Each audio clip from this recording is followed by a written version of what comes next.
Biru academy के इस YouTube channel पर आप सभी साथियों का स्वागत है। डियर बात करेंगे शिक्षा जगत से जुड़ी हुई महत्वपूर्ण खबरों पर। लेकिन आगे बढ़ने से पहले जितने लोग चैनल पर पहली बार विजिट कर रहे हैं सब्सक्राइब करके और आइकन प्रेस कर लीजिए। डियर आपकी स्क्रीन पर जो पहली अपडेट लगी हुई है वो आप देख सकते हैं।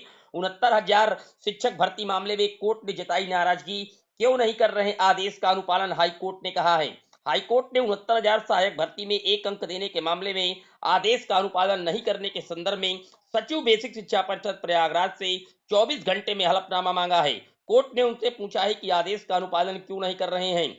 प्रथम दृष्टया यह न्यायालय की अवमानना है। कोर्ट ने सचिव बेसिक शिक्षा परिषद प्रताप सिंह बघेल को पक्षकार बनाने की अनुमति देते हुए याचिका को 23 नवंबर को पेश करने का आदेश दिया है। तो आप देख सकते हैं, मैंने आपको पहले भी बताया था कि 69,000 शिक्षक भर्ती लगातार विवादों में घिरी हुई है। यहाँ पर 6800 की सूची जो कहीं ना कहीं आरक्षण को प्रभावित करते हुए जारी की गई थी और उसको भी रद्द किया गया था लखनऊ खंडपीठ के द्वारा, इलाहाबाद हाई कोर्ट की खंडपीठ के द्वारा। निश्चित तौर पर उस पर भर्ती प्रक्रिया को रिविजिट कराने का आदेश दिया गया था और ये मामला एक अंक वाला है। यहाँ पर एक अंक सभी को कॉमन किया गया था माननीय कोर्ट के द्वारा, क्योंकि जो प्रश्न था उसके चारों ही विकल्प गलत दिए गए थे। तो इसमें से लगभग 2 से 2,500 कैंडिडेटों को नियुक्ति पत्र मिलना है और आज तक माननीय कोर्ट के आदेश के अनुक्रम में भी सरकार पूरी तरीके से कहीं ना कहीं लापरवाह बरत रही थी और उसी को देखते हुए माननीय खंडपीठ इलाहाबाद हाई कोर्ट के द्वारा ये एक बड़ा आदेश जारी किया गया है कि तुरंत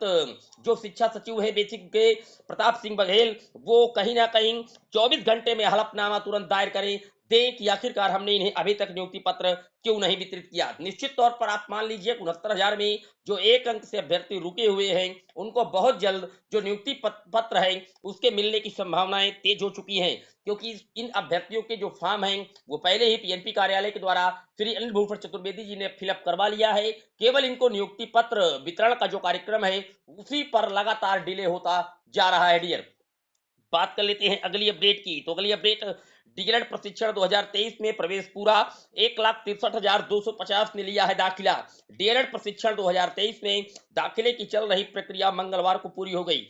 प्रदेश के 67 जिला शिक्षा एवं प्रशिक्षण संस्थान के 10,600 और निजी 2,974 कॉलेजों की 2,22,750 यानी कुल 2,33,000 सीटों के मुकाबले 1,63,250 सीटों पर अभ्यर्थियों ने दाखिला लिया है। इस बार भी 70,000 से अधिक जो सीटें हैं वो कहीं ना कहीं खाली रह गई हैं। कॉलेज आवंटन के बाद इस बार 2684 अभ्यर्थियों ने प्रवेश नहीं लिया।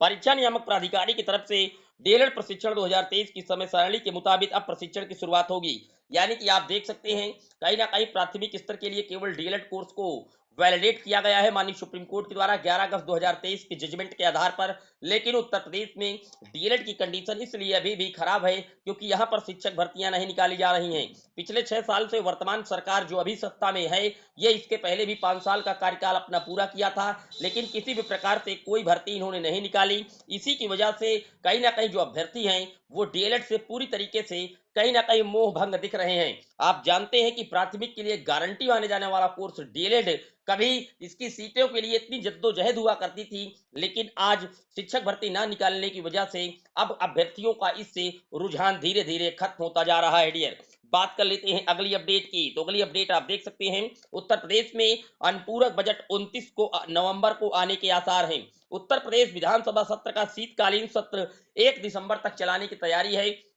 29 नवंबर से 1 दिसंबर यानी कि 4 दिन तक का। और इसमें सबसे बड़ी जो आसार है उत्तर प्रदेश में युवाओं को दिख रही है वो केवल नया शिक्षा सेवा चयन आयोग को लेकर के है, क्योंकि आप जानते हैं सरकार लगातार नए शिक्षा सेवा चयन आयोग को बनाने को लेकर के लगातार प्रयासरत है। और इसी की वजह से जो शिक्षक भर्तियां हैं, चाहे प्राथमिक की हो, माध्यमिक की हो, उच्च की हो, तीनों जगह की भर्तियां अब इसी एक नए आयोग के माध्यम से होना है। और सबसे बड़ी जो अभ्यर्थियों की गुहार है, ट्विटर पर लगातार वो लोग ट्वीट कर रहे हैं और मांग कर रहे हैं कि सरकार मानसून सत्र में निश्चित तौर पर आयोग को कार्यात्मक रूप से कार्य करने का जो आदेश है वो जारी करे और वर्कआउट करना शुरू कर दे आयोग, ताकि जो बंद पड़ी भर्तियां हैं, चाहे वो टीजीटी पीजीटी की भर्तियां हों, जूनियर एडिट का रिजल्ट हो, उत्तर प्रदेश में यूपी टेट का आयोजन हो या फिर प्राथमिक स्तर की भर्तियां हों, ताकि वो स्पीड पकड़ सकें। क्योंकि इसकी वजह से एलटी ग्रेड शिक्षक भर्ती टीजीटी पीजीटी के आवेदन लिए जा चुके हैं, लेकिन आज तक उनकी जो परीक्षाएं हैं वो शासन स्तर पर कंडक्ट नहीं हो पाई। और सारा कुछ मैटर नए शीतकालीन सत्र जो चलने वाला है यहाँ पर लिखा है, तमाम प्रयासों के बावजूद 4 दिन ही चलेगा शीत सत्र और यहीं पर कहीं ना कहीं अनाउंसमेंट देखने को मिल सकता है। अभ्यर्थी इसके लिए लगातार ट्विटर पर ट्रेंडिंग के लिए जो प्रयास है वो भी कर रहे हैं। हालांकि नए आयोग के गठन को लेकर के मुख्यमंत्री जी से भी लगातार डेलीगेशन टीम मिली है और भर्ती प्रक्रियाओं में जो कहीं ना कहीं गति धीमी है उसको तेज करने के लिए भी लगातार अथक प्रयास और ज्ञापन के माध्यम से लगातार संबोधित कराए जा रहे हैं। ये था शिक्षा जगत से जुड़ा हुआ दैनिक वीडियो। कैसा लगा कमेंट जरूर करिएगा। चैनल पर पहली बार आए हैं सब्सक्राइब करके बेल आइकन प्रेस कर लीजिएगा। फिर मिलेंगे एक और वीडियो में, तब तक के लिए जय हिंद जय भारत।